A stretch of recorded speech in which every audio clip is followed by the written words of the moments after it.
Nah, kemudian remember tentu kalian harus mengingat, jangan sampai kalian lupa, terus yang sudah ditanyakan kalian tanyakan kembali, gitu ya. Kemudian interpret, yaitu kalian selalu melakukan interpretasi, lalu melakukan klarifikasi, atau kemudian meringkas dari jawaban si partisipan. Kemudian balance, balance ini artinya kalian sebagai pewawancara memang sebagai orang yang menjadi trigger ya, menjadi pemicu dari sebuah pembicaraan. Tapi tentu kita tidak sedang dalam kondisi memberikan informasi, kita dalam kondisi mencari informasi, jadi harus balance, gitu ya. Kalian jangan terlalu banyak menjelaskan. Kemudian tentu etik, etik ya, ya etikali sensitif ini kita harus benar-benar memberikan informasi yang jelas, ya, risetnya tentang apa, kemudian datanya nanti akan digunakan untuk apa, terus kerahasiaan datanya seperti apa, gitu ya, tujuan risetnya bagaimana, gitu. Nah, itu kalian. Nah, ini kita kemarin sempat membahas ya, ada grup interview. Jadi interview itu bukan hanya kayak bayangan kita selama ini cuma one on one, empat mata gitu, tidak seperti itu. Tapi ada juga interview yang sifatnya grup ya. Grup interview itu biasanya yang semi structured sama yang in-depth. Yang dilakukannya tidak ada pertanyaan yang memang sudah dipapak dari awal, tapi bisa berkembang di kegiatan itu, gitu ya. Jadi itu kalau yang fokus group itu fokusnya pada masalah atau topik, kemudian peserta itu didorong untuk berdiskusi. Jadi kita seperti seolah-olah di luar dari forum itu, gitu ya. Kalau yang grup interview yang biasa kan kita ikut, kita bertanya, itu mereka menjawab, kita bertanya, mereka menjawab. Jawabannya bisa macam-macam ya, tergantung latar belakang mereka, pendidikan mereka. Fokus grup ini kita lempar isu, kemudian mereka diskusi sendiri di dalam grup ya, kita amati dari luar ya. Kalau diibaratkan grup interview ini ya, jadi sebuah lingkaran yang besar ya, yang pokoknya semua interview yang melibatkan dua orang atau lebih itu namanya grup interview ya. Nah, di dalamnya itu ada sebuah lingkaran kecil ya, menjadi bagian dari lingkaran tadi itu menjadi focus group, yaitu yang eh, caranya adalah kita melempar isu untuk didiskusikan. Makanya di poin 3 ini kalian eh, lihat di situ fokus grup itu adalah salah satu dari bentuk grup interview. Tetapi tidak semua grup interview itu bentuknya adalah fokus grup. Ada bentuk-bentuk yang lain yang lebih fleksibel, ya. Nah, sekarang kita kemarin kita sempat membahas bahwa yang namanya interview itu, wawancara itu bisa menggunakan telepon, ya. Nah, ini biasanya juga dilakukan untuk wawancara yang semi yang in-depth ya, yang mendalam. Nah, ini ternyata kalau telepon zaman sekarang, kalau dulu mungkin hanya berupa voice call ya, tapi kalau sekarang bisa menggunakan video call gitu. Nah, eh, tentu kalau yang namanya melalui telepon itu ada plus dan minusnya ya. Ada kelebihan, ada kekurangannya gitu ya. Ada yang tahu kira-kira, ada yang memberikan pendapat, kira-kira apa kelebihannya dan apa kekurangannya, silakan.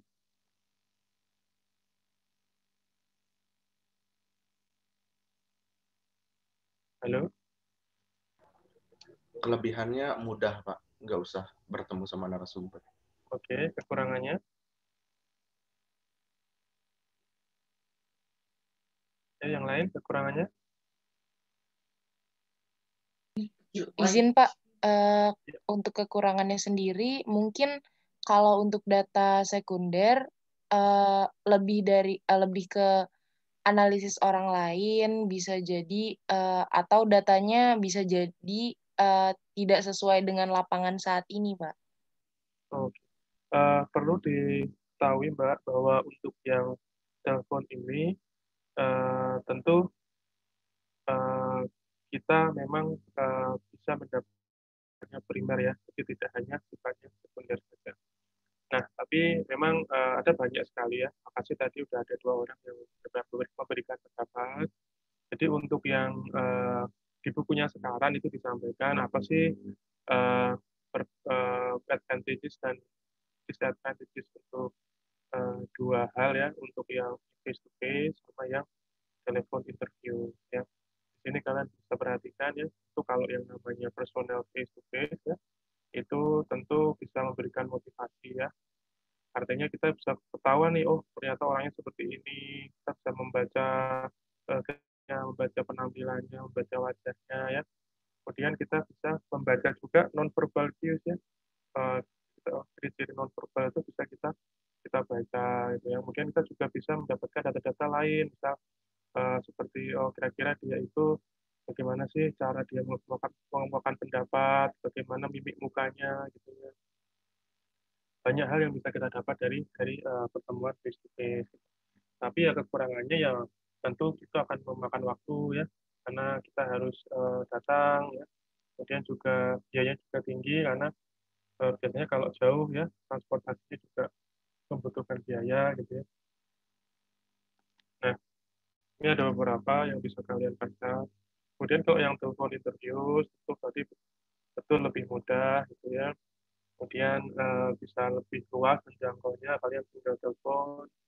Kemudian untuk kekurangannya ya tentu saja kita tidak bisa ya, tidak bisa melihat gerak geri ya. Kemudian wawancaranya tidak bisa lama karena lewat telepon kan tidak nyaman ya kalau orang telepon lama-lama ya, kecuali kalian telepon pacar kalian itu beda lagi ya. Kalau wawancara ya siapa kalian gitu ya, jadi tidak jangan terlalu ya, kalau telepon biasanya tidak terlalu lama. Nah, ini ada keuntungan, ada kerugiannya.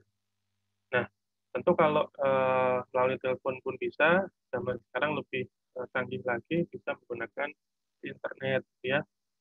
Nah, kenapa saya bilang canggih ya? Karena saya lahir tahun 80-an akhir, sehingga dari periode zaman masih ada mesin ketik ya, sampai belum ada HP, belum ada telepon, sampai ada telepon rumah ya, kemudian sampai ada HP yang besar-besar yang hanya bisa SMS sama telepon itu, sampai sekarang ada smartphone yang canggih. Makanya sekarang internet ini menjadi kebutuhan pokok kita ya. Coba kalau kalian sehari saja nggak ada pakai internet atau nggak ada apa namanya wifi gitu ya, kalian akan bingung gitu ya. Zaman dulu ada masalah. Nah, internet saat ini tentu itu akan memberikan kemudahan bagi kita untuk kemudian melakukan interview ya. Nah, bentuknya bisa sinkronus ya, bisa asinkronus. Artinya sinkronus adalah langsung real time. Jadi seperti kita melakukan web conference gitu ya, video call, kemudian bisa pakai WA ya, text based instant message, kemudian ada pakai. Sementara untuk yang asinkronus tentu ini yang tidak real time ya, tidak real time artinya kalian harus menunggu gitu ya. Misal kalian kirim kuesioner atau kirim survei ke orang-orang yang kalian sudah ambil sebagai sampel, kemudian kalian minta untuk mengirimkannya paling lambat tanggal sekian ya. Nah, itu sifatnya asinkronus. Nah, untuk visual interview, tentu yang namanya interview ya, kita tentu agar interview itu tidak terlalu garing ya, tidak terlalu membosankan, maka kita bikin gambar. Jadi kita kasih gambar Bapak Ibu ya, kira-kira pendapat apa yang Bapak Ibu bisa dapatkan, kira-kira pendapat apa yang Bapak Ibu bisa utarakan kepada saya terkait gambar ini gitu ya.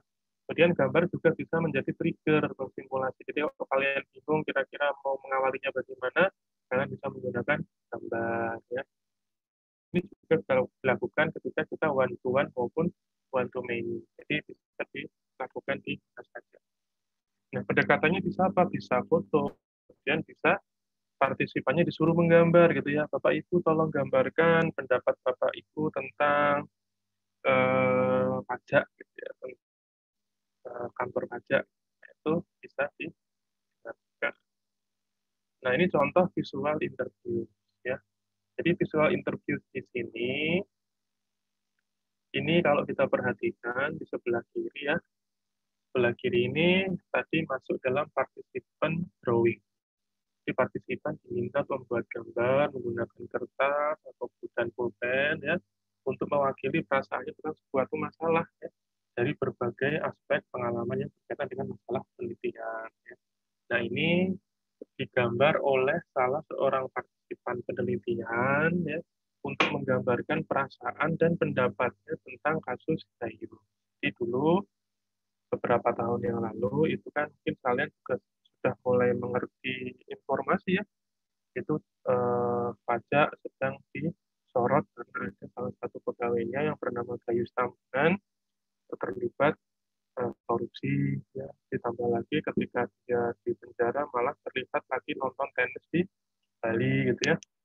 Nah itu saat itu memang tekanan terhadap pegawai pajak yang lain itu luar biasa gitu ya. Kan saking saking populernya begitu, kalau kita kota misal kerneknya kan misal mengingatkan penumpang gitu ya, ada yang mau turun mana, ada yang mau turun pasar gitu ya, stasiun misalnya.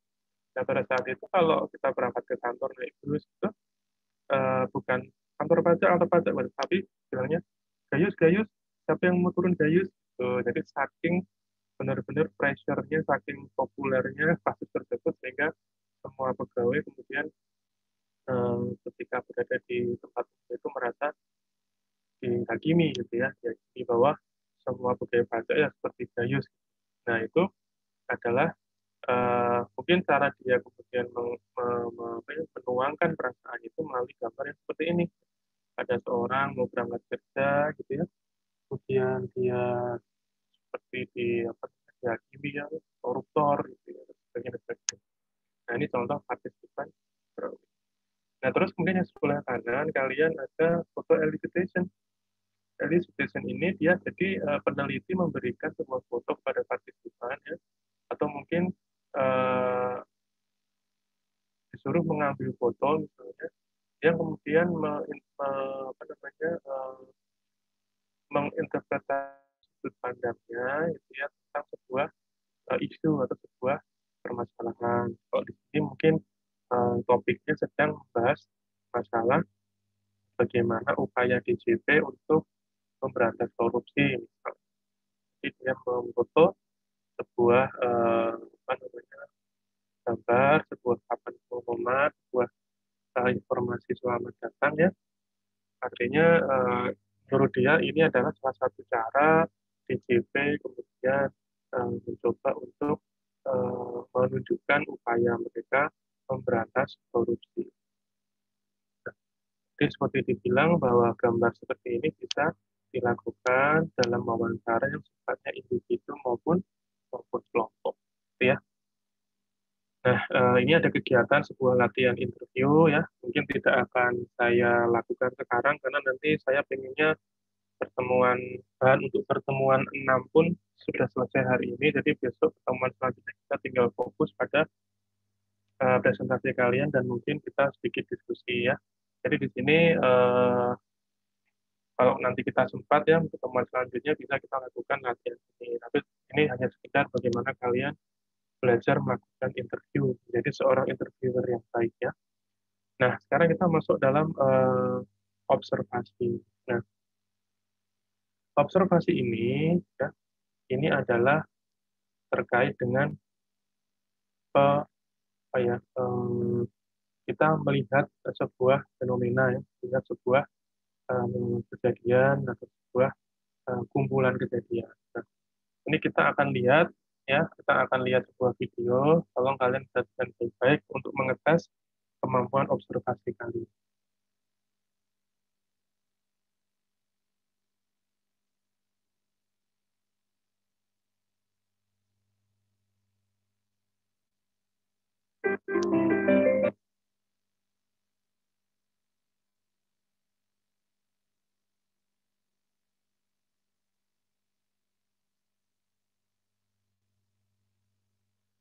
Oke, perhatikan baik-baik ya teman-teman ya.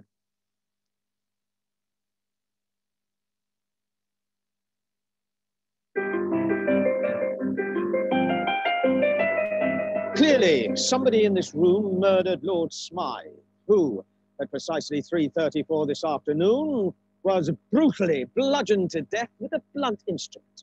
I want each of you to tell me your whereabouts at precisely the time that this dastardly deed took place. I was polishing the brass in the master bedroom. I was buttering his lordship's scones below stairs, sir. I was planting my petunias in the potting shed. Constable, arrest Lady Smythe. But how did you know? Madam, as any horticulturist will tell you, one does not plant petunias until May is out. Take over. It's just a matter of observation. The real question is, how observant were you? Oke, pertanyaannya, how observant are you? Kita ulangin ya, sekali lagi ya.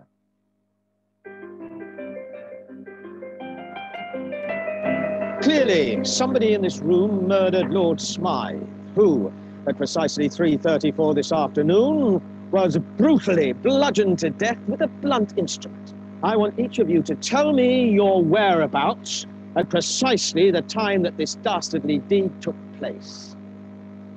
I was polishing the brass in the master bedroom.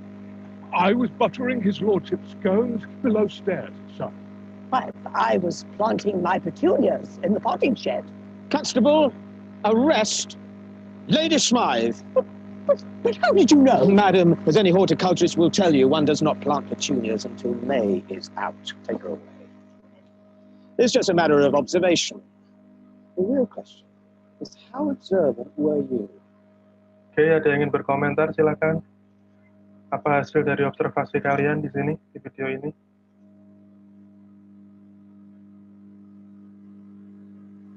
Topinya ganti, Pak. Apa? Topinya si ibu-ibu tadi. Topinya? Oke, ada lagi yang lihat yang lain? Pas bunganya, Pak. Pas bunganya, oke. 2, ada lagi yang lain? Si detektif ini Pak, ganti Oke, jubahnya. iya betul, 3. Yang lain? Sama foto yang di sebelah kiri kayaknya tadi ganti. Iya, oke, 4. Siapa lagi? Silakan. Baru dapat 4. 10, 9, 8, 7, 6, 5, 4, 3, 2, 1. Oke, kita lihat kelanjutannya ya.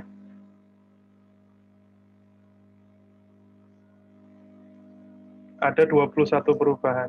Kita lihat apa aja.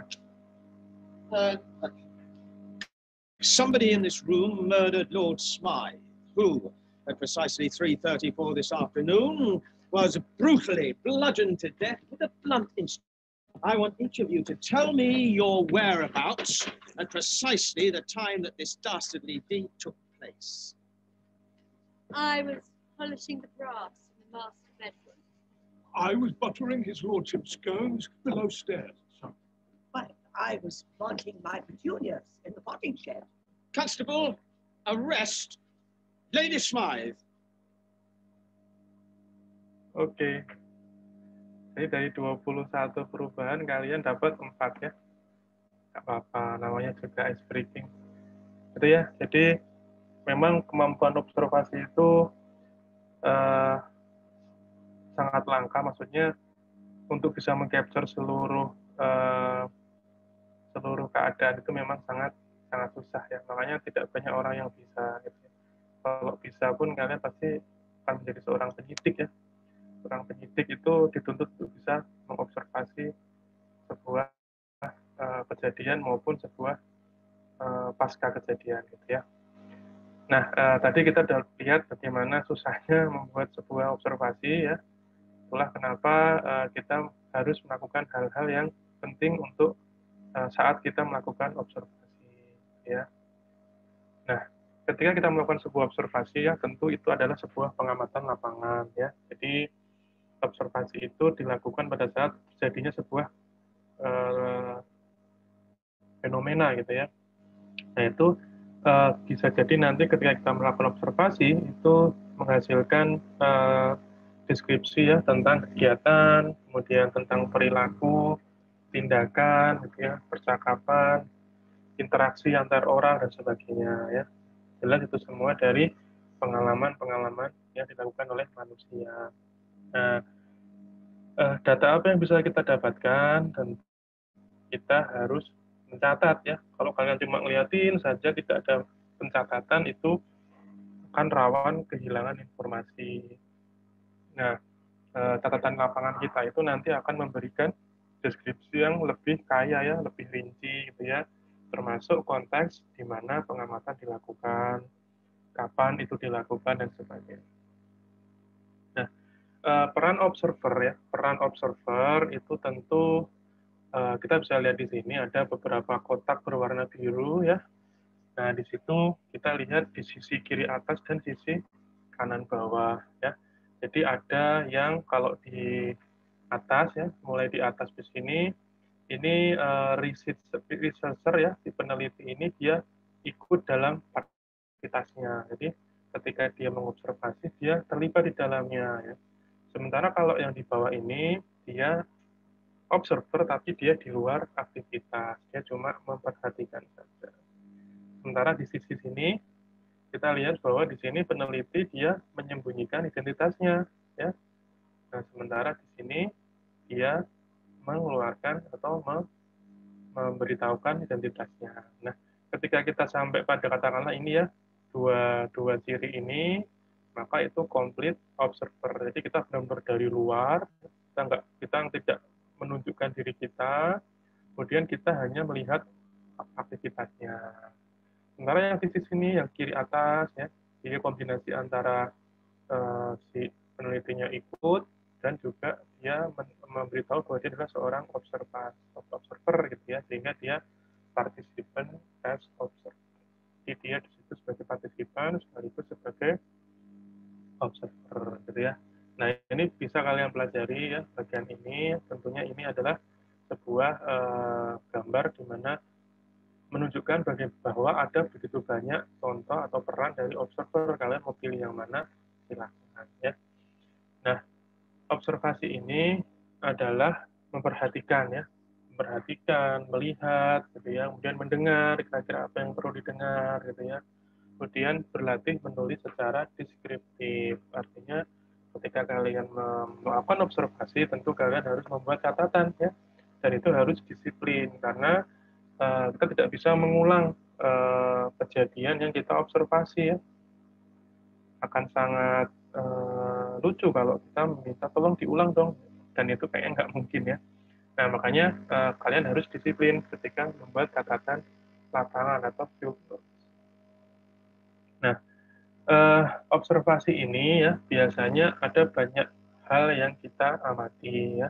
Biasanya semua itu adalah terkait dengan situasi sosial. Ini kita lihat ada tempat ya, ada tempat fisiknya ya, misal di ruangan, di kelas atau di kantin misalnya. Kemudian orang-orang yang terlibat ya, itu siapa saja. Kemudian apa yang dilakukan, aktivitasnya ngapain sih mereka gitu ya. Kemudian di situ barang-barangnya ada apa saja gitu ya. Nah, itu bisa kita amati. Kemudian act ya, jadi kalau tadi activity itu sebuah kegiatan yang saling bersambung ya, artinya sebuah rangkaian kegiatan. Kalau yang act ini tentu satu kegiatan ya, satu action. Kemudian ada event ya, event ini adalah sambungan dari beberapa activity ya. Jadi jadinya event. Kemudian waktunya kira-kira dilaksanakan di mana, jam berapa sampai jam berapa ya. Kemudian kita amati, kita observe kira-kira sebenarnya mereka tuh ngapain sih, mau ngapain sih gitu ya, tujuannya apa sih, goalnya itu apa sih gitu ya. Nah, kemudian emosinya ya, emosinya si pelaku di dalam kegiatan itu tuh bagaimana, karena kita kan mengamati langsung, sehingga kita bisa melihat kira-kira orang ini sedih atau orang ini senang dan sebagainya. Nah, itu contoh observasi sosial ya. Kalian bisa lakukan itu apabila kalian membutuhkan data yang sifatnya kuantitatif. Nah, ini contoh field notes ya. Field notes ini tadi pencatatan lapangan ya. Ini harus mencantumkan kira-kira kapan, di mana, bagaimana ya. Kemudian kita gambar nih, ini ada gambar di sini. Kira-kira objeknya ada tempat duduk, pintu dan sebagainya, masuk dari mana gitu ya. Nah, ini kalian gambarkan itu sebagai bentuk penelitian yang pakai observasi ya. Kemudian kalian amati orang-orangnya, bagaimana mereka berperilaku, bagaimana mereka berinteraksi, gimana mereka berpakaian, bagaimana mereka bergerak gitu ya. Katakanlah kalian diminta untuk membuat sebuah penelitian terkait dengan bagaimana menciptakan sebuah ruang pelayanan yang nyaman misalnya gitu ya. Tentu kalian kemudian cari tahu dulu kira-kira sekarang ini bagaimana sih kondisinya. Kalian observe lah itu seharian.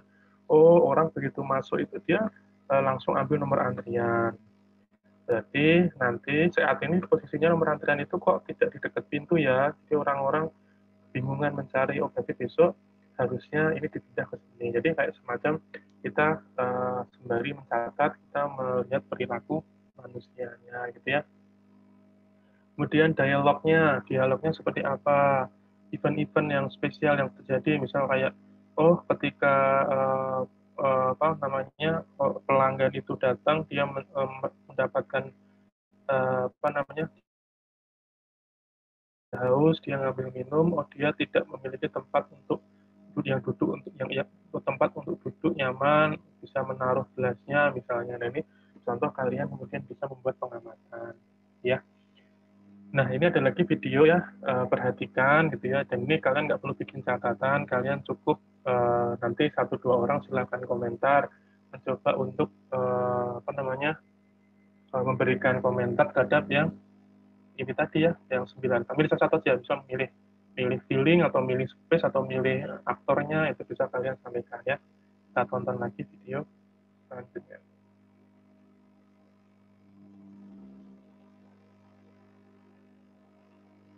Good morning, John.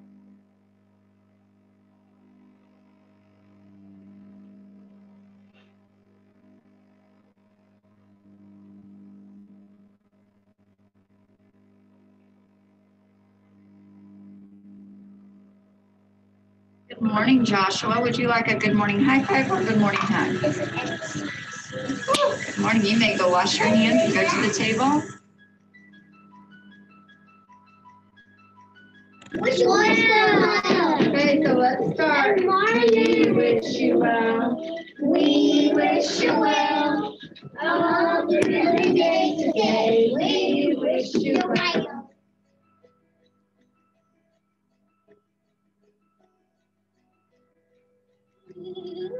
Are you cold? I wonder how cold it is outside. If we put water outside, what temperature would it have to be for it to freeze? 32. 32. So I wonder how cold it is outside today. Should we find out?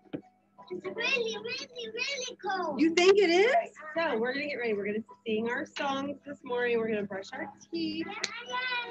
And we'll have a quick morning meeting so we can maybe go O-U-T-S-I-D-E. Right. So everybody up. Here we go.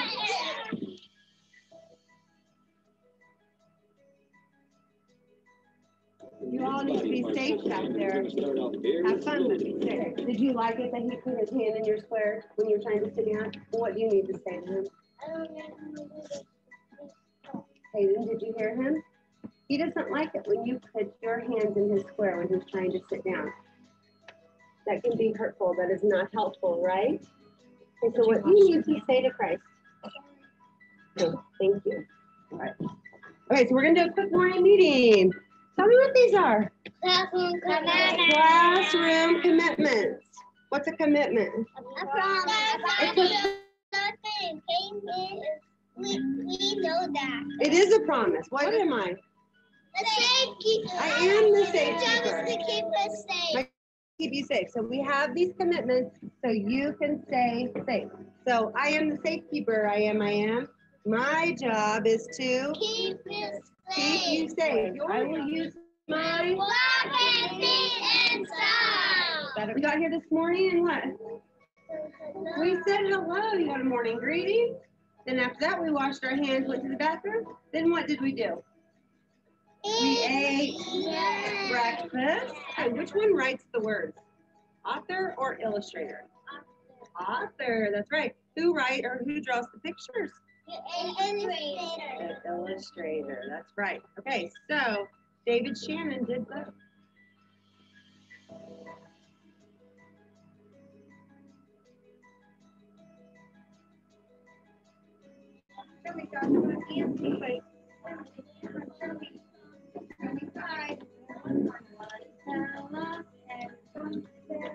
With that, the cricket smiled and picked up his violin. You know what a violin is? No! A violin is a music instrument. You see the cricket playing a music instrument?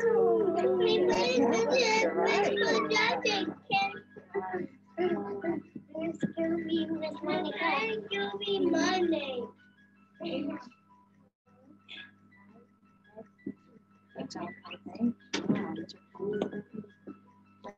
Looking nice. Did you see your name? I was a 9. I have a 9.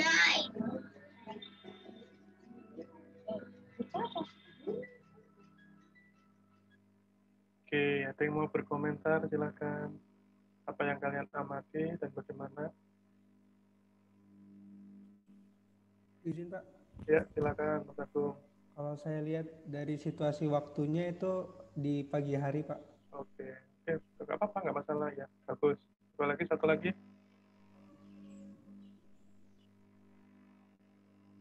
Halo? Kalian amati bagaimana cara gurunya itu berinteraksi dengan siswanya?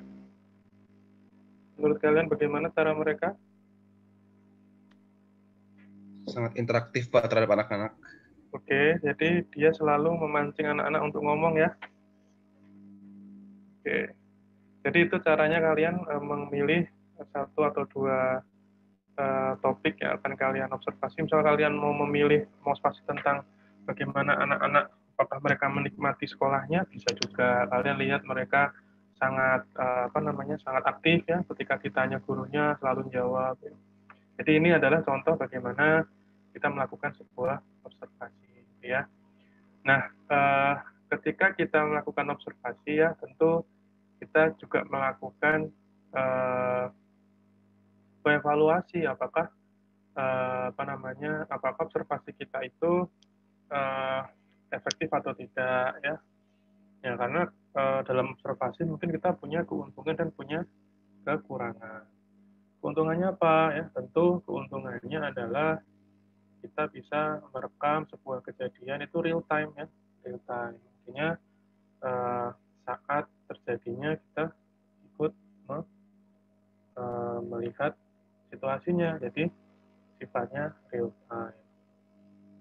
Nah, kemudian untuk yang keterbatasannya ya kita tidak tahu kira-kira sebenarnya apa sih yang orang-orang itu pikirkan gitu ya.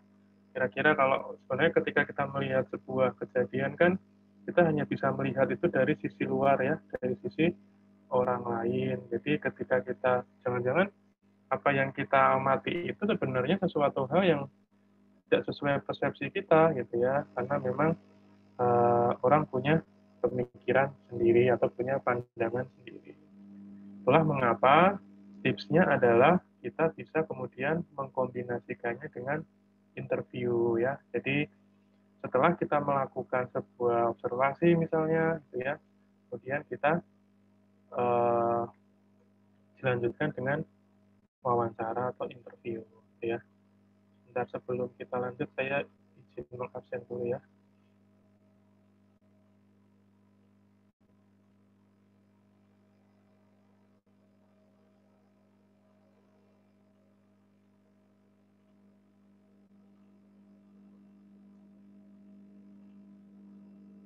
Nah, kemudian untuk data kualitatif tentu kita juga bisa dapatkan dari dokumen ya. Dokumen itu apa? Tentu dokumen itu adalah sebuah bahan tertulis ya, baik itu sifatnya hard maupun sifatnya soft, hard copy maupun soft copy itu ya. Dan juga dari dokumen itu kita bisa mengambil data ya. Jadi dokumen itu sendiri di dalamnya berisi kumpulan data ya, tidak ada semua yang kalian ambil itu tidak semuanya, misalnya kayak dokumen laporan keuangan kan nggak mungkin kalian ambil semuanya karena kalian hanya ingin mengambil data-data tertentu. Jadi kumpulan data tadi ada dalam sebuah dokumen. Nah, jenis dokumen apa saja ya? Tentu ada yang personal document. Artinya ini adalah dokumen milik individu. Ada surat-surat, ada jurnal ya, ada autobiografi, Nah, ini contoh personal document. Dan ada publik, ya, ada umum, ya, bersifat umum. Jadi ini memang dibuat untuk konsumsi publik, ya. Ada laporan pemerintah, ya, laporan perusahaan, kemudian pernyataan di media, gitu ya, kemudian materi-materi yang memang sengaja dipublikasikan. Kemudian ada dokumen organisasi, jadi dia sifatnya internal, misalnya kayak nota dinas, surat, ya, kemudian surat edaran misalnya, kemudian ada laporan hasil rapat misalnya dan sebagainya. Ini contoh dokumen internal. Kemudian ada artikel-artikel koran, ya, mass media output. Ini koran-koran yang beredar baik itu cetak maupun elektronik. Atau kita juga bisa kemudian meneliti iklan, nih, misal iklan di advert, gitu ya, itu kalian teliti, itu juga bisa jadi bahan dokumen, gitu ya. Kemudian ada juga terkait dengan tentu virtual, itu bisa dari internet, ya, dari website, dari blog, dari rekaman-rekaman elektronik, itu bisa kalian pakai sebagai dokumen, ya. Nah, apa keuntungannya dan kerugiannya?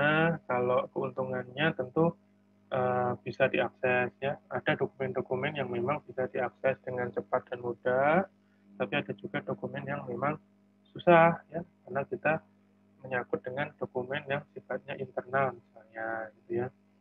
Nah, kemudian dokumen ini tentu karena dia sifatnya dokumen, maka data-datanya itu bisa dilihat dengan jelas dan bisa di-trace, ya, karena ada tanggalnya, ada sumbernya, ya, itu bisa di-trace, bisa dibikin sebuah rangkaian, misalnya jika membutuhkan dengan kronologis misalnya. Nah, itu jadi balik semua keuntungan-keuntungan ini, kita diminta untuk kemudian memilih, ya, untuk metode seperti ini bagusnya menggunakan dokumen, untuk yang jenis penelitian seperti ini bagusnya menggunakan wawancara misalnya. Jadi memang ini jadi semacam alternatif bagi kalian untuk menjadi media pencarian data. Nah, kita masuk ke etika, ya. Etika penelitian ini adalah terkait dengan panduan etikanya, ya. Jadi kalian harus menghormati partisipan dan lokasi organisasi yang kalian jadikan lokasi riset. Kemudian jaga privasinya, ya, kerahasiaan datanya, apalagi kalian meneliti, tentu nanti kebanyakan bahannya akan menggunakan bahan dari Direktorat Jenderal Pajak misalnya, yang kalian bisa dapatkan datanya melalui Direktorat P2 Humas misalnya. Itu kalian harus jaga kerahasiaannya. Kemudian hargai hak-hak partisipannya, ya. Jadi buat hal-hal yang memang dibutuhkan untuk mereka tahu, ya. Jadi jangan ada yang disembunyikan. Tujuannya apa, ya, kemudian risikonya apa, nanti keuntungan penelitiannya buat mereka apa, gitu ya. Kemudian kalau kalian mau merecord, mau merekam, kalian tentu harus minta izin, ya, seperti itu. Nah, kemudian kalian juga harus, kalau memang yang bersangkutan tidak bersedia untuk dipublikasikan, kalian harus menjaga kerahasiaan si partisipan. Nah, sampai di sini untuk materi riset kualitatif, ya, pencarian datanya menggunakan apa saja, apa kelebihan keuntungannya, sudah sampai di sini. Kita akan lanjut ke pengumpulan data yang kuantitatif. Ada yang mau bertanya sampai di sini, silakan. Monggo. Pak, izin bertanya. Mas. Tapi nggak terlalu berhubungan sama materi yang ini sih, Pak. Nggak apa-apa, yang penting kita ada diskusi, jangan hanya saya yang ngomong, ya. Berhubungannya sama KTTA, Pak. Oke, silakan. Saya masih bingung bedanya apa sih kata-kata depan judul KTTA itu loh, Pak. Analisis, tinjauan, evaluasi, kajian, yang kayak gitu loh, Pak. Apa kira-kira bisa jelasin ya, Pak? Sebenarnya, ya, kalau menurut saya, yang namanya analisis, kajian,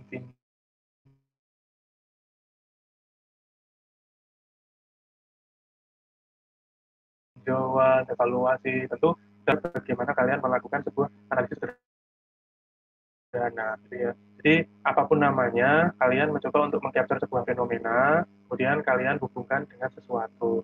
Mau judulnya apa saja silakan. Yang jelas semuanya butuh analisis ya. Jadi mau judulnya apapun, yang dinilai adalah bagaimana kalian membuat sebuah analisis. Nah, analisis itu apa sih? Ada yang tahu analisis itu apa?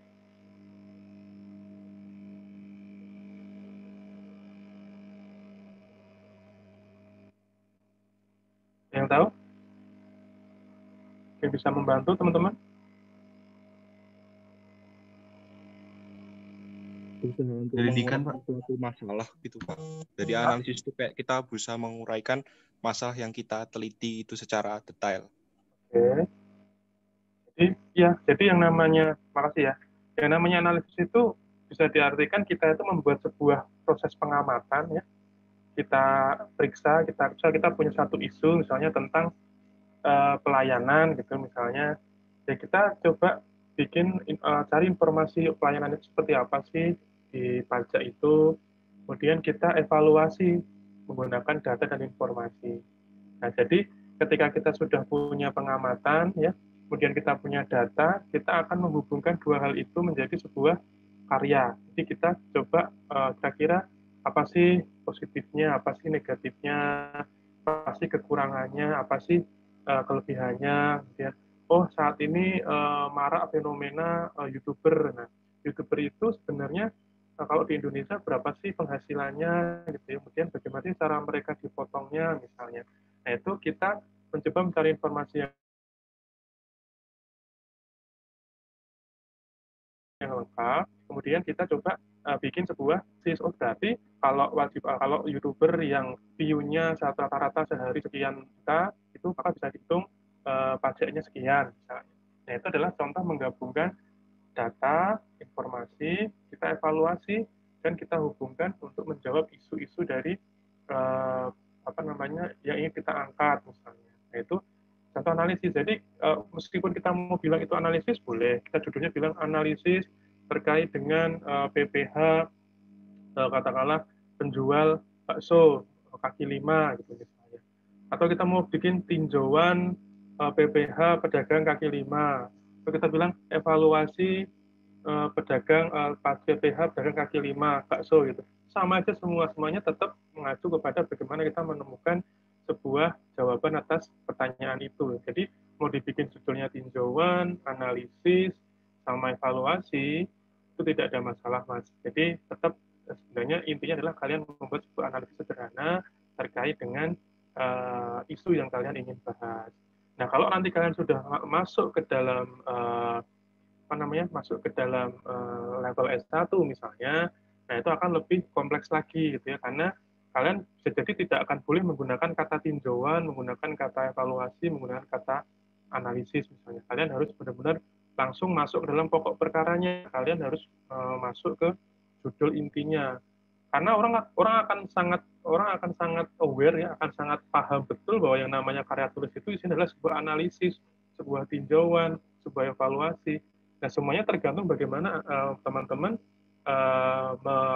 menuangkannya dalam tulisan, latar belakangnya, kemudian pendahuluannya misalnya, itu kalian jelaskan bahwa ini adalah untuk menguji apakah ini berhubungan dengan ini, atau apakah kebijakan ini sesuai dengan cita-cita Indonesia untuk mewujudkan masyarakat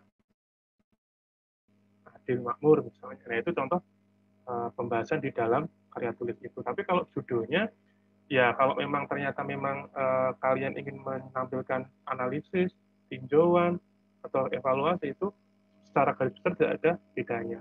Masalahnya sekarang tinggal memilih apakah itu bentuknya hanyalah bentuk sebuah evaluasi saja, ataukah bentuknya adalah bentuk yang lain. Misal kayak analisis biasa, atau uraian, atau hanya sekedar meninjau saja, itu hanya sebuah judul yang memang bisa kita pakai di mana saja. Yang penting bagaimana kalian melakukan sebuah analisis. Itu ya Mas ya? Menjawabkan? Ya, baik Pak. Sebuah input. Oke, ada lagi yang lain, silakan.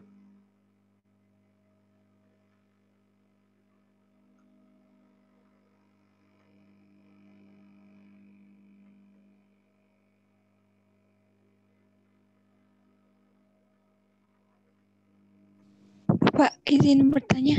Ya. Tapi maaf ya Pak, kalau misal tidak berhubungan dengan materi hari ini. Nggak apa-apa. Misal kita itu ingin mengangkat objek KTTA-nya itu instansi pemerintah, Pak. Yang kita itu bahas tentang pengaruhnya terhadap UU yang baru saja disahkan atau yang ada perubahan terhadap instansi pemerintah itu loh, Pak. Nah, yang saya tanyakan itu apakah kalau ada update UU yang baru itu suatu instansi pemerintah itu langsung mengupdate aturan dari mereka sendiri juga itu loh, Pak. Saya bingungnya di situ. Terima kasih, Pak. Oke, tentu yang namanya undang-undang itu ketika dia disahkan harus ada peraturan pelaksanaannya ya. Jadi yang namanya mungkin kalau di bawah undang-undang langsung kan kalau kalian belajar PP ya, peraturan pemerintah sebagai pelaksana untuk undang-undang tadi. Tapi memang secara idealnya memang harusnya langsung ada PP itu, tapi karena memang butuh proses ya tentu harus diproses dulu ya. Jadi memang tidak langsung, jadi mungkin setahun atau setengah tahun baru kemudian terbit, atau mungkin 3 bulan, 4 bulan tergantung cepat tidaknya membuat sebuah peraturan pemerintah. Dan itu hukumnya wajib Mbak Ulfi, karena kalau tidak ada itu pelaksanaannya bingung. Itu ya. Baik Pak, terima kasih. Ya, sama-sama. Mungkin kalau tadi Mas Arif ya mau tahu terkait perbedaan antara analisis, tinjauan, evaluasi, tentu mungkin bisa dilihat dari arti menurut katanya saja. Misal kalau bingung, kira-kira analisis itu apa sih menurut KBBI itu apa sih, gitu ya. Misalnya, oh ini saya coba carikan ya, menurut KBBI 2002 halaman 43, analisis itu adalah penguraian suatu pokok atas berbagai bagian dan penelaahan bagian itu sendiri dan hubungan antar bagian untuk memperoleh pengertian yang tepat. Jadi dia mencoba menghubungkan dua hal misalnya. Kalau yang tinjauan itu penelitian ya, kaitan pengumpulan data, pengolahan, analisa gitu ya. KBBI bilang seperti itu. Yang kemudian yang evaluasi kalian bisa cari sendiri apa. Jadi sebenarnya tiga hal itu adalah satu hal yang saling melengkapi, yang sama saja. Kalian mau bikin analisis, mau bikin tinjauan, mau bikin evaluasi, semuanya tetap melalui proses yang namanya menguraikan pokok permasalahan, kemudian kalian bikin penelitian, penyelidikan, pengumpulan data, dan kalian evaluasi. Jadi kalau dibilang apa bedanya, ya sebenarnya tiga-tiga itu harus masuk semua ke dalam sebuah KTTA. Tapi mau di-highlight yang mana? Yang tinjauan kah, yang analisis kah, atau yang evaluasi? Itu ya, menjawab pertanyaan Mas Arif tadi. Arif atau siapa tadi yang nanya ya? Saya, Pak. Muhammad Fauzan. Muhammad Fauzan, oke. Gitu ya, Mas Fauzan ya? Ya, Pak. Oke, kita lanjutkan dulu. Semoga sampai sempat kita selesai untuk yang materi ini ya, yang pengumpulan data kuantitatif. Oke, jadi di sini ada 66 slide ya. Kalian bisa baca di sini 66 slide dan sepertinya tidak akan cukup kalau kita bahas detail ya. Nanti coba kita pelan-pelan akan bahas ringkas saja karena nanti sebenarnya ini ada beberapa video yang bisa kalian tonton sendiri untuk menjelaskan terkait dengan bahan ini ya. Nah, nanti ada 3 materi dalam bab ini ya. Kita akan bahas terkait dengan data dan pengumpulannya, kemudian bagaimana kita membuat kuesioner, kemudian teknik sampling. Nah, data dan pengumpulannya. Nah, ini ada 2 link video, nanti bisa kalian tonton sendiri untuk penjelasan yang lebih detailnya lagi. Ini nanti kita akan bahas secara ringkasan ya.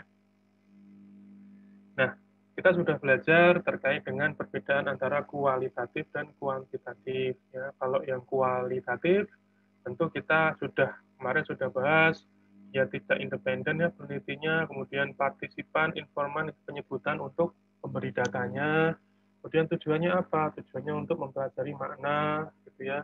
Kemudian teknik samplingnya menggunakan non-probabilitas, metodenya tidak atau semi terstruktur, kemudian non-numerik dan sebagainya. Sementara kalau yang kuantitatif tentu lebih independen, kemudian nama pemberi datanya namanya responden, dan lain sebagainya. Nah, di sini kita akan bahas terkait dengan kuantitatif, ya, kuantitatif. Nah, pengumpulan datanya tentu kita sebelum masuk ke sana kita harus melihat dulu kira-kira data itu seperti apa, gitu ya, jenis data itu seperti apa. Kalau menurut cara memperolehnya ada namanya data primer, data sekunder. Kemudian menurut waktu pengumpulannya ada data cross section, ada data time series. Tolong jelaskan ke saya, teman-teman. Tolong jelaskan apa itu cross section dan apa itu time series. Silakan, ada yang mau berpendapat? Time series itu dari tahun ke tahun Pak perkembangannya, misalkan penerimaan pajak tahun ini segini, tahun berikutnya segini, tahun berikutnya segitu Pak. Oke, bagus. Terus yang cross section?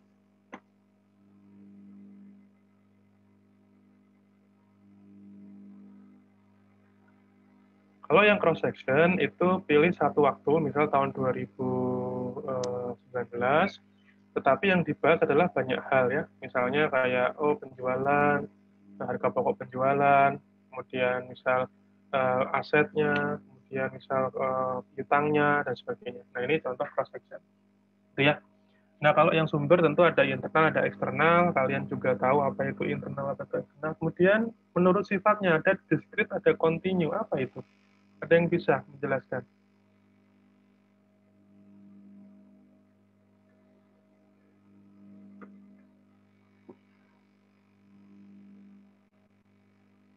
Halo? Halo? Anybody home? Pada? Izin Pak. Ya, silakan. Siap. Kalau data discrete itu setahu saya bisa aja sampai tidak terhingga gitu Pak. Kalau data continue itu kayak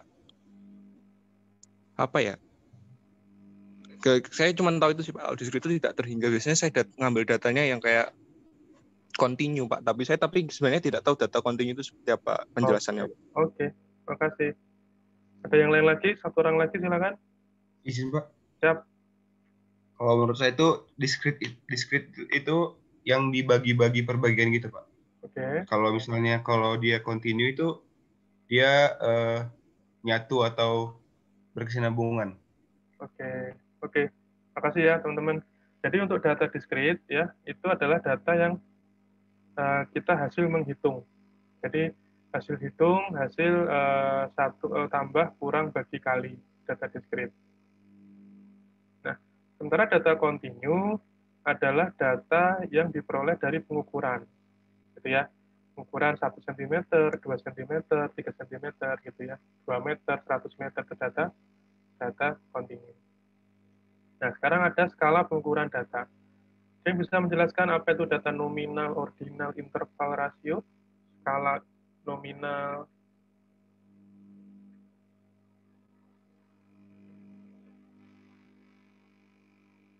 Silakan. Kalau yang rasio itu perbandingan Pak antara suatu dengan perbandingan suatu yang lain itu Pak. Oke, ya. Yang nominal, ordinal, interval. Yang lain ya, siapa yang lain? Silakan. Jadi kalau yang nominal, saya mulai dari bawah. Yang nominal itu adalah skala yang membedakan kategori berdasarkan jenisnya atau macamnya, gitu ya. Jadi di sini dia tidak membedakan urutannya, tidak membedakan tingkatannya, tidak membedakan rankingnya. Jadi dia hanya dibedakan jenisnya.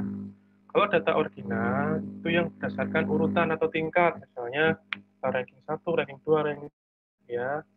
Nah, kalau skala interval kalian jelas tahu, masa nggak tahu intervalnya? Misal kayak orang mau, kalau kalian ngisi buka rekening di bank ya, ada formulir, terus kalian ditanya berapa penghasilan kalian ya, 0 sampai 5 juta, 5 juta sampai 10, dan seterusnya adalah sebuah skala interval gitu ya. Nah, di sini kalian bisa lihat contohnya, ilustrasinya ya. Kalau yang nominal ya tentu ini dibagi macamnya. Misal ini jumlah pelarinya, ini untuk kelas 10 kilo, maraton 10 kilo, jumlah pelarinya 7.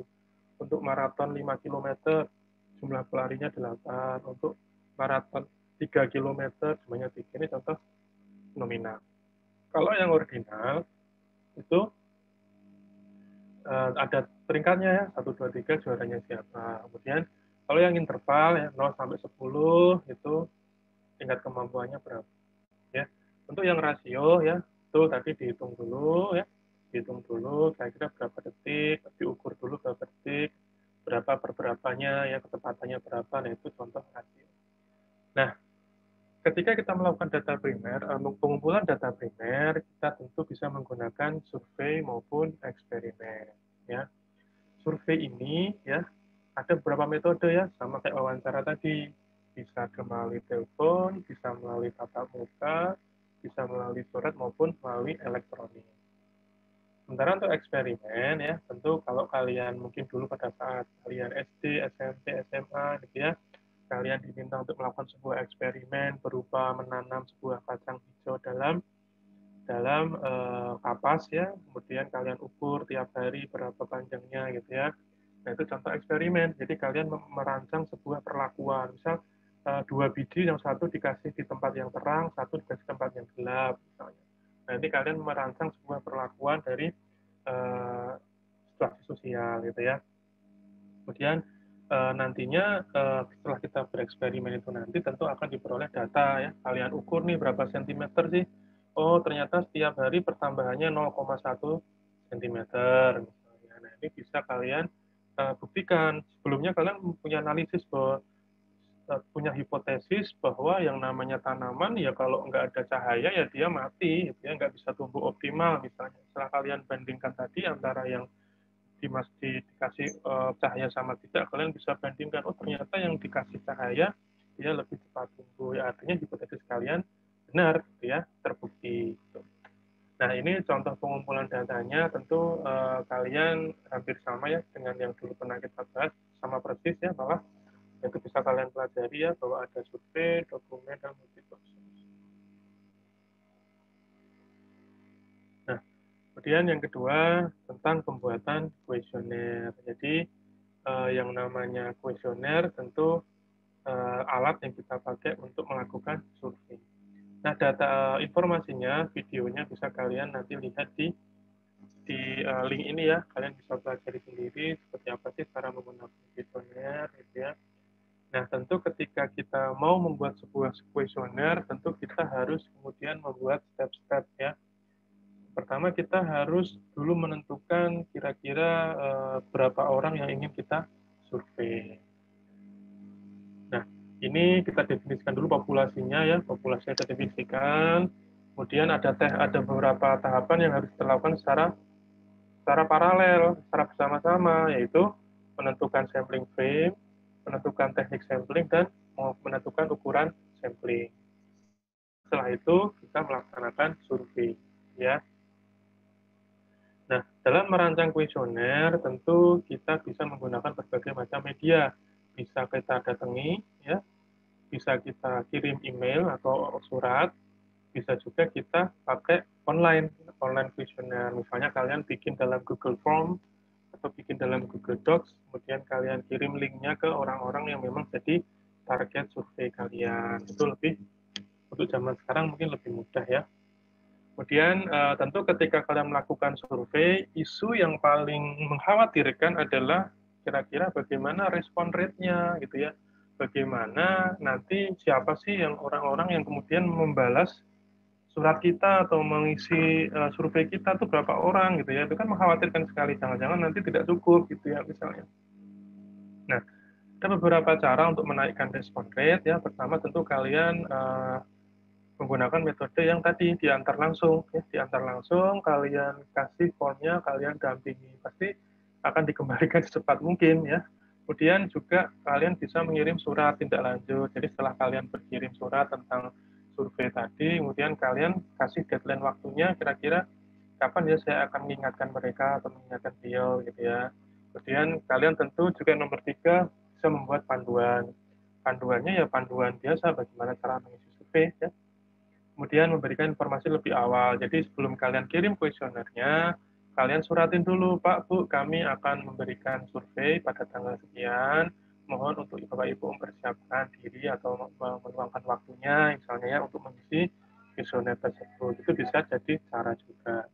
Nah, yang terakhir tentu pemberian insentif atau souvenir ya. Jadi kalau kalian mungkin punya saudara, punya kakak, punya om, punya tante, Bapak Ibu, atau saudara yang lain yang pernah melakukan penelitian, tentu mereka memberikan souvenir, misalnya seperti gunting kuku, atau misalnya ngasih snack seperti beng-beng, ya, coklat, ya itu sering dilakukan. Nah, kalau di tempat saya dulu waktu saya kuliah ya di Belanda, itu di sana ada metode memang cukup menarik bagi responden. Artinya ketika mereka ingin mengadakan sebuah survei atau sebuah penelitian, mereka mengumumkannya dalam sebuah portal kampus.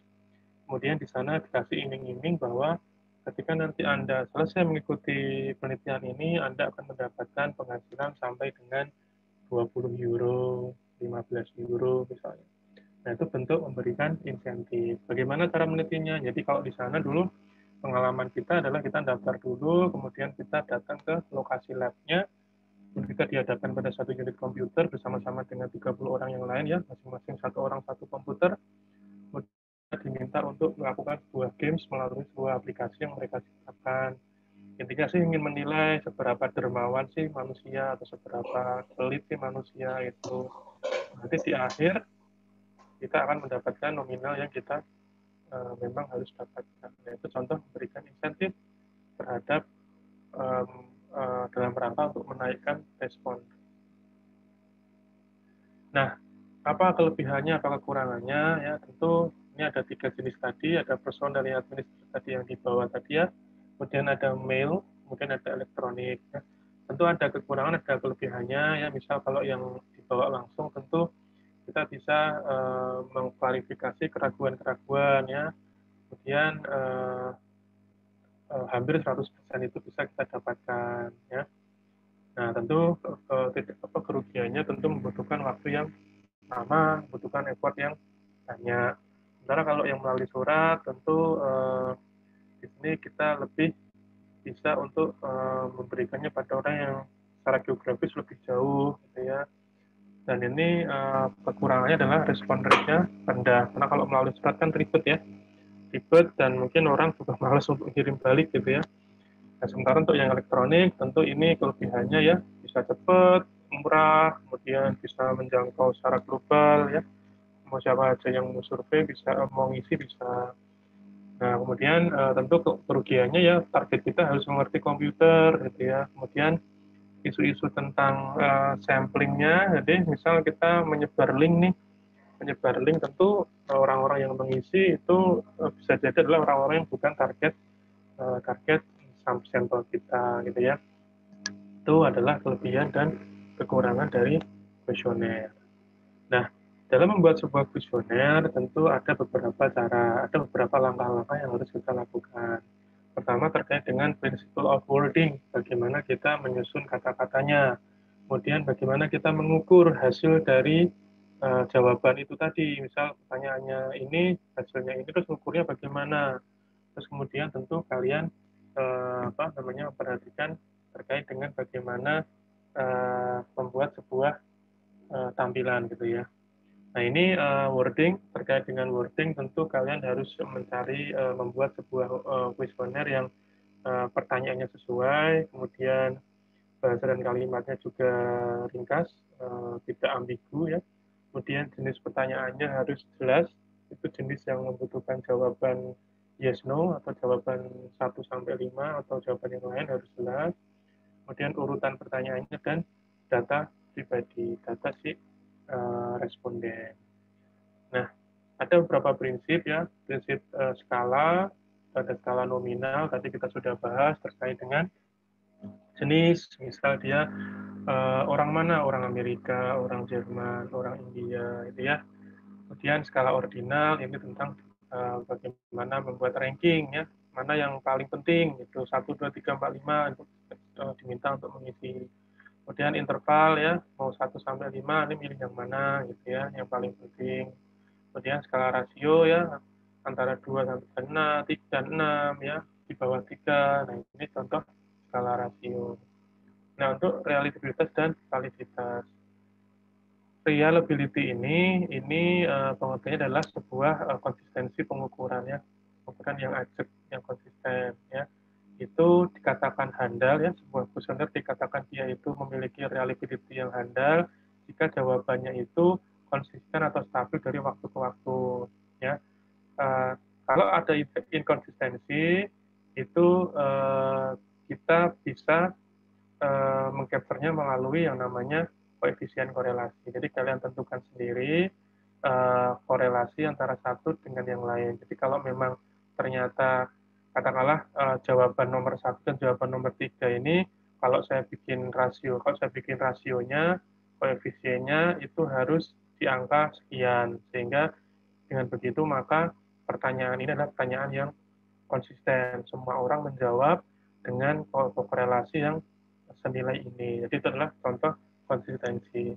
Kalau ternyata rendah, misal berarti ini ada konsistensi yang cukup mengkhawatirkan. Artinya pertanyaan ini bisa kemudian diinterpretasikan oleh orang-orang dengan cara yang berbeda.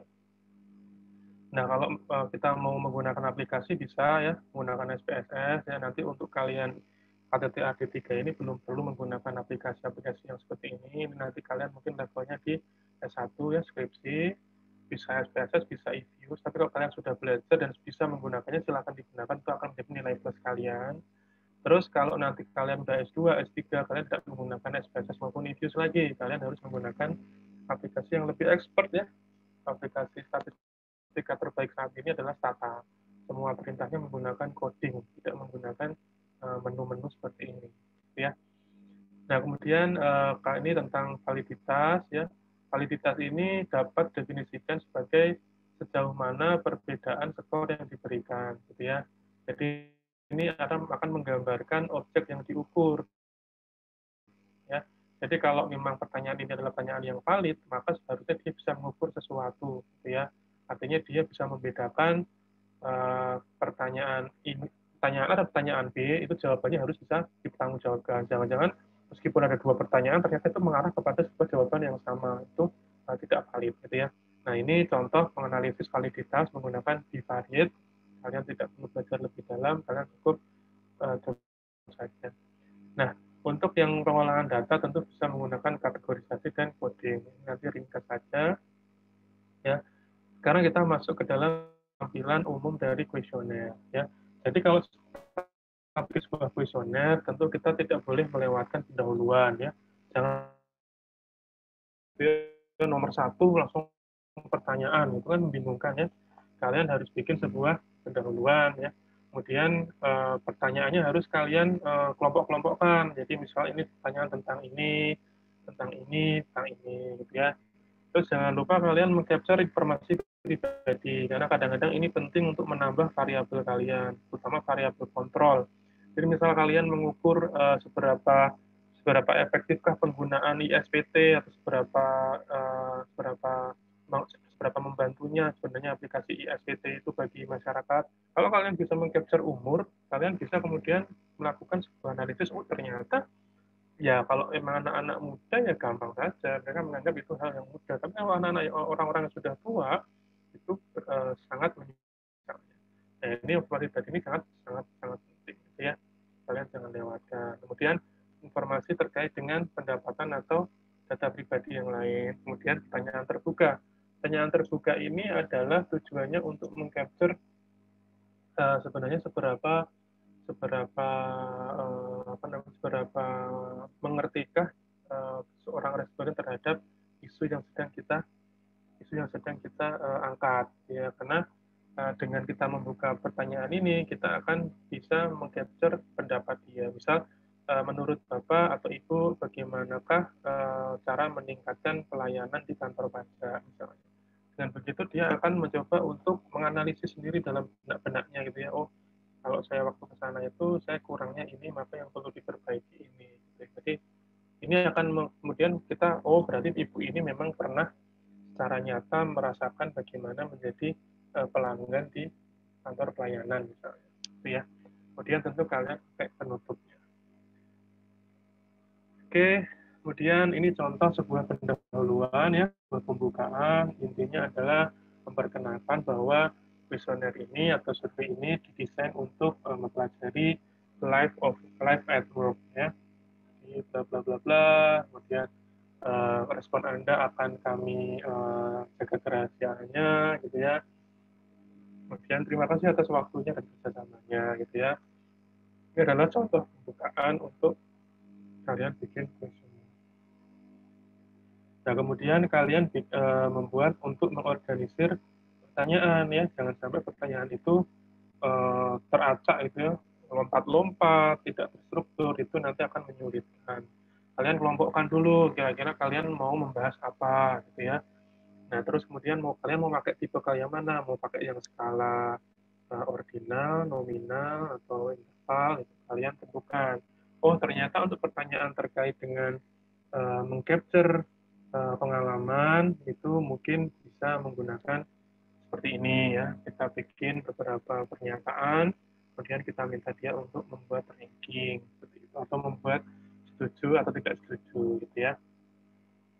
Kalau kalian langsung nembak, tolong Anda jelaskan pengalaman Anda dalam bekerja. Lah, kalian kasih kotak kosong itu ya orang akan kesulitan menjawab. Kalau kalian bikin pernyataan seperti ini, kalian akan memandu mereka untuk menjawab dengan mudah, gitu ya. Nah, ini terkait dengan data informasi pribadi. Nah, ini ya umur, kemudian sudah menikah belum, ya. Kemudian pendidikannya apa, anaknya berapa, apa anak-anaknya berapa, gitu ya. Kemudian gendernya apa, gitu ya. Nah, ini contoh data pribadi. Tentu ini harus kita jamin ini adalah rahasia, gitu ya. Ini tidak akan menyebut nama ya. Jangan kalian asumsikan harus nama, alamat, itu enggak. Ini adalah data-data pribadi juga, gitu ya, yang sifatnya memang pribadi dan bisa dijaga. Nah, kemudian ini contoh pertanyaan sensitif ya, terkait dengan penghasilan, berapa penghasilan kalian. Tentu kalian tidak perlu menggunakan sebuah menu yang sifatnya strict, artinya kalian kasih 1.000, 2.000, 3.000 gitu ya. Tapi kalian bikin interval, jadi orang akan lebih fleksibel untuk menentukan berapa penghasilannya. Dan pertanyaan terbuka di akhir ya, tentu kalian tanya, jadi bagaimana perasaan Anda terkait dengan menyelesaikan kuesioner ini, apakah Anda cukup senang atau Anda sedih, atau mungkin bagaimana menurut Anda cara untuk meningkatkan efisiensi dari publikasi peraturan misalnya. Nah, ini contohnya gitu ya. Itu kemudian ada penutupnya ya. Saya mengapresiasi waktu dan kerjasama Anda ya. Tolong dicek lagi apakah ada yang terlewat gitu ya. Nah, ini contoh penutupnya. Nah, kemudian yang terakhir ya, yang ketiga, kita akan membahas terkait dengan teknik sampling ya. Teknik sampling ini sama seperti dua materi sebelumnya, kalian bisa lihat videonya di link ini ya. Nah, dalam survei tadi kita sudah lihat ada tahapan proses survei, ada definisi populasi, kemudian ada 2, 3, 4 dilakukan secara paralel, kemudian melaksanakan survei. Populasi itu apa? Populasi itu kita lihat di sini ada gambar, intinya adalah seluruh objek yang ingin kita capture permasalahannya, mungkin kita cari solusinya, ya. Semua yang terlibat ya. Kalau wajib pajak ya semua wajib pajak. Misal wajib pajak di KPPA ya semua wajib pajak itu populasinya gitu ya. Nah, masalahnya kan kita tidak bisa mengcapture semua wajib pajak. Akhirnya kita membuat sebuah sampel ya. Nah, populasi ini tentu mengacu pada hal-hal yang menarik ya, hal-hal yang menarik buat kalian untuk diteliti. Misal di sini ingin meneliti dampak pandemi COVID terhadap penyampaian SPT, ya tentu populasinya seluruh wajib pajak itu ya, tetapi kita harus kemudian menentukan sampel. Jadi sampel ini adalah data yang kita ambil ya, sebagian data dari populasi yang kita ambil yang memang kita anggap dia mewakili dari populasi ya. Kalau di populasi kita mengenal parameter ya, parameter adalah karakter atau ukuran dari populasi. Nah, ini bisa didapatkan dengan sensus. Jadi kalau kalian mendengar sensus penduduk oleh BPS, sensus ekonomi oleh BPS, sensus pajak, itu memang dia benar-benar mengcapture populasi ya. Makanya kenapa sensus itu biasanya waktunya lama, melibatkan banyak orang, kemudian juga biayanya juga mahal gitu ya. Nah, apakah sensus itu bisa diwakili sampel? Kalau sensus tidak bisa, karena sensus memang tujuannya mengcapture semua yang data yang memang ada. Tapi kalau sampel ya, kita bisa ambil untuk sekedar penelitian sebagai dari seluruh populasi, dengan melakukan mengambil beberapa statistika sebagai estimasi dari populasi itu tadi. Kita menentukan sampling frame ya. Sampling frame ini adalah daftar lengkap semua kasus yang ada di populasi ya. Misal kalau kita mau meneliti konsultan pajak di Jakarta, ya berarti sampling frame-nya adalah daftar konsultan pajak di Jakarta. Kalau kita mau meneliti terkait dengan kepatuhan pembayaran pajak kendaraan bermotor, maka kita samplingnya adalah semua motor yang ada plat nomornya, gitu ya. Itu contoh sampling frame. Sampling ini bisa menggunakan probability, bisa non probability, ya. Bisa menggunakan probability, bisa simple random, bisa stratified random, systematic, multi-stage dan sebagainya. Kalau yang non-probability bisa kuota, snowball, bola salju, ya, dan convenience. Coba kita bahas satu-satu. Dan probability sampling, ya, ini kalau kita mengetahui peluang dari masing-masing individu yang terambil. Tapi kalau yang tidak berpeluang itu tidak mengetahui dengan pasti peluangnya berapa. Nah, ini yang kita berpeluang dulu ya, yang probability dulu. Itu sampel acak, ya, acak sederhana. Jadi, misal dari 50 orang warga RT 4 akan dipilih 10 orang untuk mengisi angket dampak pandemi COVID. Nah, karena sederhana, maka tinggal diundi seperti arisan. Namanya dimasukkan ke dalam kaleng atau dalam botol, dikocok, keluar 10 kali, nah itu acak sederhana. Nah, kemudian sistematik ya, acak sampling sistematik. Nah, ini contoh seperti ini. Ketika RT 4 itu ingin melakukan sampel, dia bikin sampling frame. Sampling frame-nya misalnya berdasarkan nomor rumah, 1, 2, 3, 4, 5, dan seterusnya. Nah, pertama dia menentukan sampelnya menggunakan sistematik ya. Jadi misal diperoleh nomor pertama kita pakai sampel sederhana. Jadi kita dari semua nomor itu kita ambil satu orang. Ketemulah nomor 3 misalnya.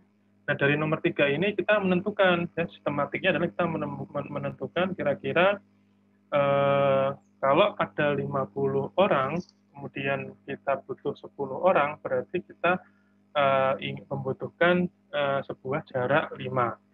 Jadi ketika nanti kita ketemu angka 3, jadi tambah 5, tambah 5, tambah 5, dan seterusnya. Itu untuk menentukan sampel yang sedikit sistematik. Ya. Ini contoh sederhana saja, sebenarnya kita bisa pakai perhitungan yang lain. Ini hanya sederhana untuk memperlihatkan ke kalian bahwa sistematik itu ada pola yang dipakai, gitu ya. Kemudian distratifikasi. Ya. Nah, ini contoh. Jadi kalau tadinya kita acak, ini kita stratifikasi. Ya.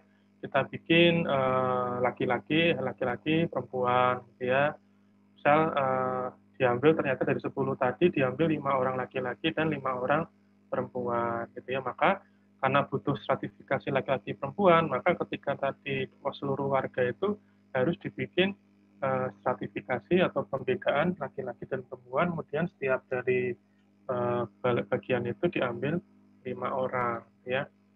Kemudian klaster ya, klaster seperti halnya klaster dalam asumsi kalian rumah klaster, gitu ya, rumah yang mengumpul, gitu ya.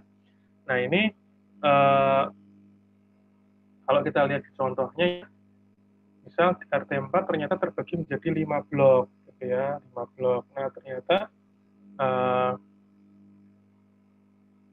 dipilih 2 blok yang akan menjadi sampel, gitu ya, karena blok 1 dan blok 2 itu berdekatan, ya, maka kemudian diacak masing-masing 5 rumah tangga setiap bloknya, ya, menjadi sampel. Ini contoh klaster, jadi kita klasterkan dulu. Kemudian yang teknik sampling tidak berpeluang. Nah, di sini ada convenience ya, kenyamanan ya, kenyamanan. Jadi ketika si RT tadi dia ingin mengambil sampel, ya, karena saat itu dia sedang ada di blok 5, misalnya, posisi sedang ada di blok 5, ya, biar gampang, biar nyaman bagi dia, ya sudah, 10 orang yang hadir langsung dijadikan sampel, gitu ya. Jadi dia nggak perlu pusing-pusing lagi mikirin gimana mengambilnya, dia masih pada waktu itu baru ada di blok 5, dan kemudian ada 10 orang yang hadir, langsung dia survei. Kemudian sampling judgment gitu ya. Jadi Pak RT ternyata dia kemudian sedang sosialisasi di blok 5 ya, ada 10 warga gitu ya.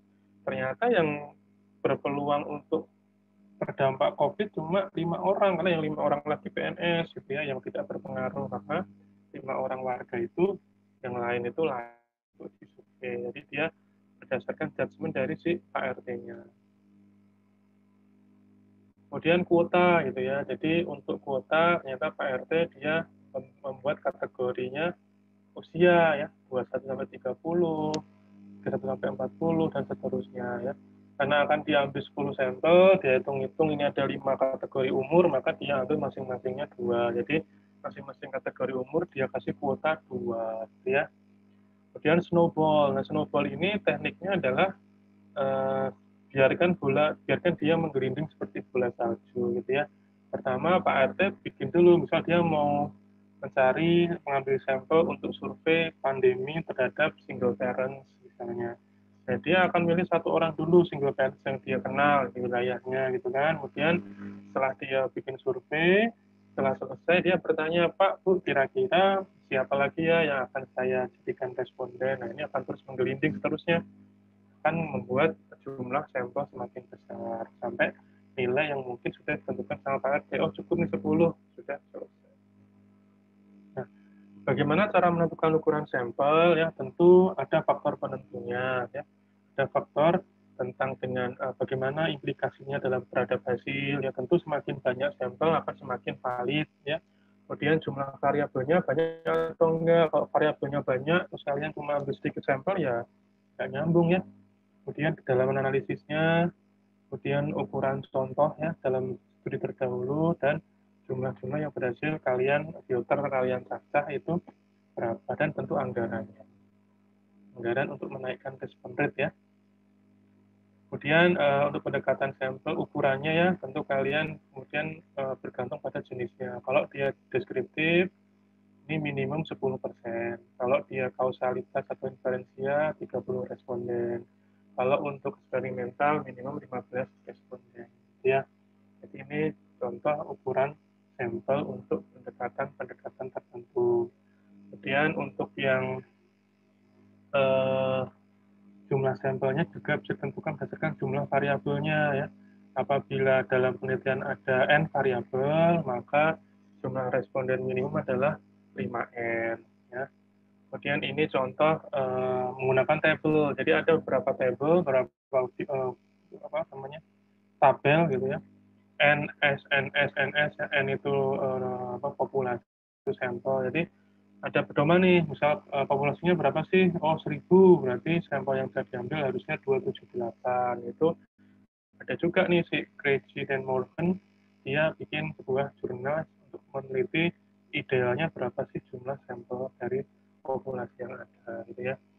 Bisa juga menggunakan formula, terserah bikin formula juga bisa, N diambil dari ini.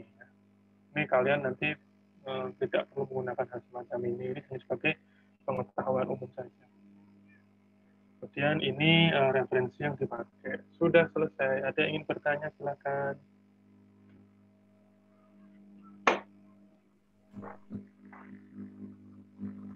Izin bertanya, Pak. Monggo silakan. Hidayat dulu aja. Kenapa? Hidayat dulu. Silakan Hidayat. Gini Pak, kan dari yang saya paham itu dari masalah KTT ini boleh ya Pak? Kasih tanya KTT ini. Boleh. Silakan. Juga berhubungan sih Pak. Yang saya lihat itu masalahnya utama adalah kita menemukan ide, dan kedua itu data Pak.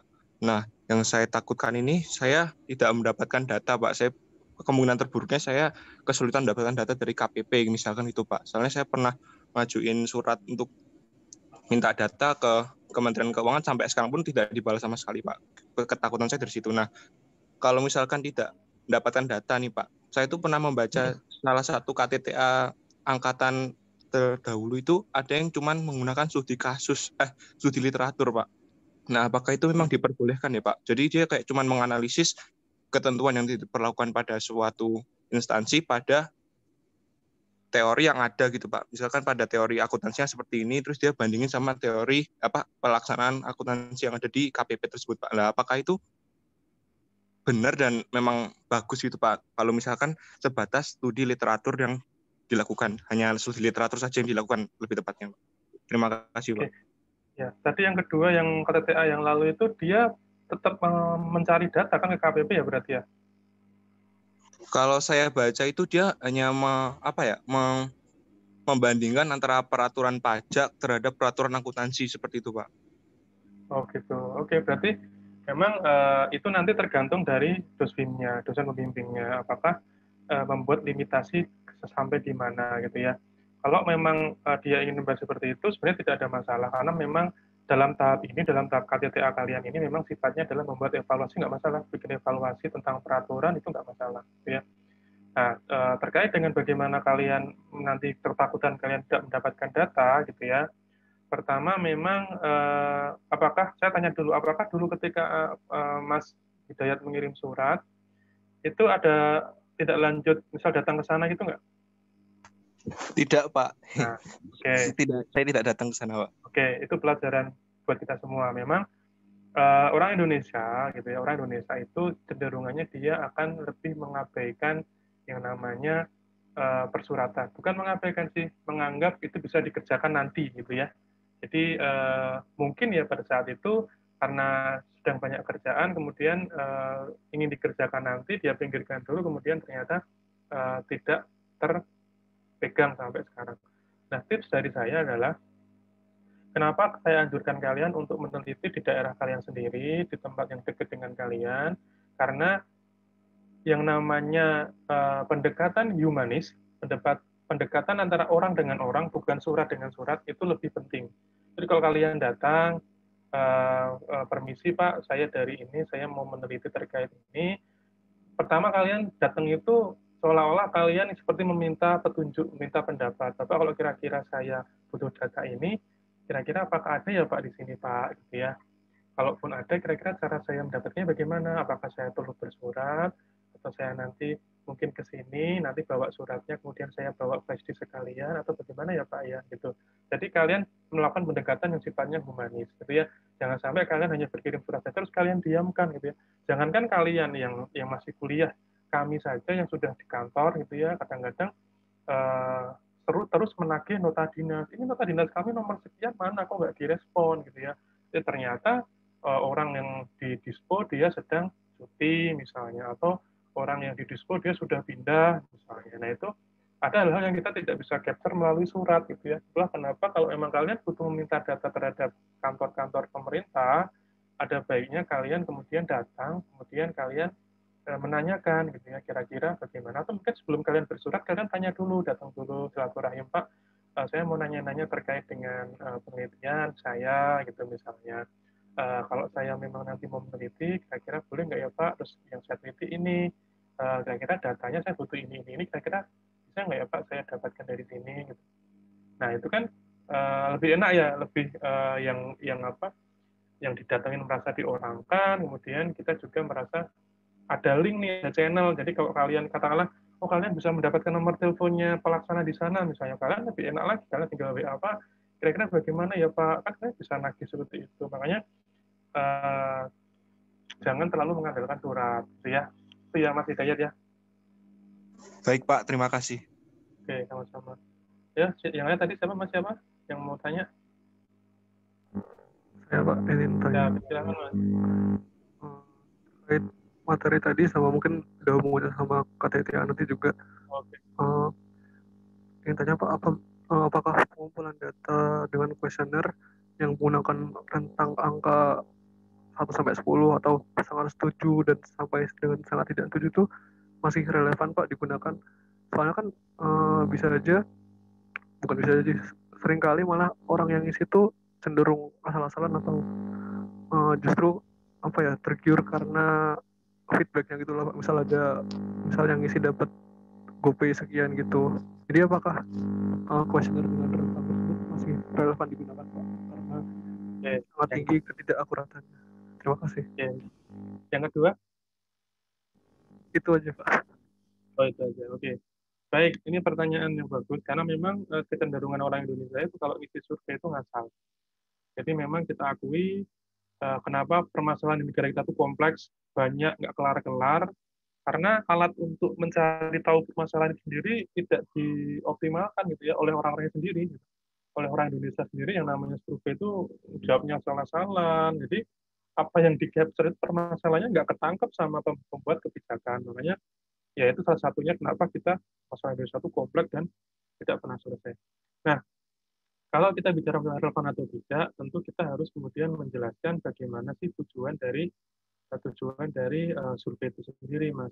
Semakin kita bisa mengingatkan atau meyakinkan orang-orang yang mengikuti survei itu dengan baik, maka kemudian kita akan bisa mendapatkan jawaban yang baik. Artinya gini, ketika saya sebagai responden, saya diminta untuk mengisi sebuah kuesioner atau survei.